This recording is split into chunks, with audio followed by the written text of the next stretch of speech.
PlayStation VR always had a tough road ahead of it. Compared to high-end gaming PCs needed to power the Oculus Rift and HTC Vive, the PlayStation 4 is underpowered. The fact that Sony was retrofitting its old 2010 released Move controllers and PlayStation camera to work with PSVR, which were peripherals that weren't initially designed for VR, also does not bode well for the platform. After going eyes-on with it for the past few days, I must admit that it's surprisingly impressive in some areas, but it also has some issues. One area where PSVR could use improvement is with resolution. The visuals unfortunately look a little blurry. The head-mounted display uses a 5.7-inch 1920 by 1080 resolution stereoscopic 3D screen. While 1080p is fine on a TV that's several feet in front of you, it's a whole different story when the display is magnified in front of your eyes. PSVR also supports a 120Hz refresh rate panel, which allows the HMD to render up to 120 frames per second. Having a high frame rate is essential in VR, because when the frame rate dips too low, VR nausea may start to kick in.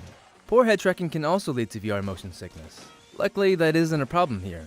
PSVR has 9 positional tracking LEDs on the HMD, and features just 18 milliseconds of latency. The headset itself may look bulky, but it feels really light despite weighing 1.3 pounds. It helps that the weight of PSVR is balanced from the front to the back. Its overall ergonomics makes it the most comfortable HMD to wear. PSVR supplies its own earbuds and supports 3D audio, which, coupled with positional head tracking, does a great job enhancing the immersion of VR. It is important to note that PSVR requires a PlayStation camera, which is sold separately from the base package. Furthermore, to get the full VR experience and to get your hands into VR, you're gonna want to get Sony's Move controllers, which are also sold separately.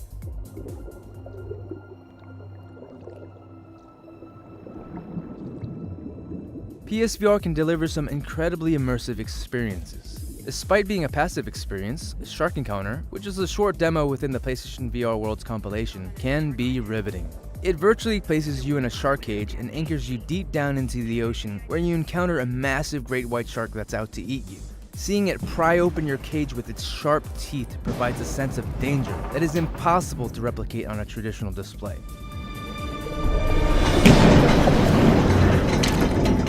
The London heist is also another PSVR highlight. Seeing a mobster point the barrel of his gun at your head is unnerving, but in the coolest way. Being able to shoot back at gangsters is also wildly fun.